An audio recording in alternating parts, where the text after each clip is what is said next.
Les dépouilles des humanitaires tués à Gaza sont arrivées en Égypte. Les dépouilles des 6 Occidentaux, une Australienne, un Polonais, un Américano-Canadien et 3 Britanniques qui ont été tués avec un humanitaire palestinien sont arrivées mercredi soir en Égypte. Elles ont été remises à des représentants de leur pays en vue de leur rapatriement. L'ONG, qui s'est dite dévastée par la mort de ses collaborateurs, avait depuis le 7 octobre fourni des repas dans le territoire palestinien où la majorité des quelques 2,4 millions d'habitants sont menacés de famine selon l'ONU.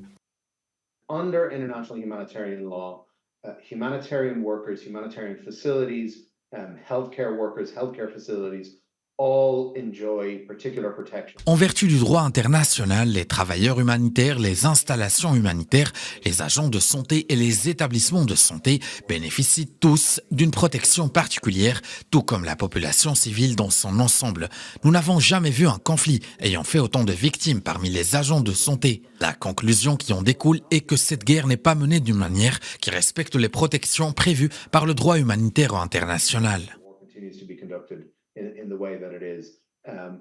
There's no safety for Palestinian people, first and foremost, but there's also no safety for aid workers. La veille, le Royaume-Uni avait annoncé convoquer l'ambassadeur d'Israël afin d'exprimer sa condamnation sans équivoque de la frappe israélienne. La pression s'est ensuite accrue sur le gouvernement britannique pour réexaminer, voire suspendre ses ventes d'armes à Israël. All of the British public can see the scenes coming out of Gaza. Tout le public britannique peut voir les scènes qui se déroulent à Gaza, les enfants qui gisent morts dans les décombres, les profondes inquiétudes exprimées à propos du droit international et des droits de l'homme. Pour toute cette raison, il est tout à fait juste que les armes soient suspendues pour Israël. Then it's absolutely right that offensive arms are suspended to Israel. Dans ce contexte, le Conseil des droits de l'homme de l'ONU va examiner vendredi un projet de résolution condamnant le recours par Israël à des armes explosives à large rayon d'action dans des zones peuplées de Gaza et appelant à un embargo sur les armes pour Israël. Le texte évoque le risque plausible d'un génocide à Gaza.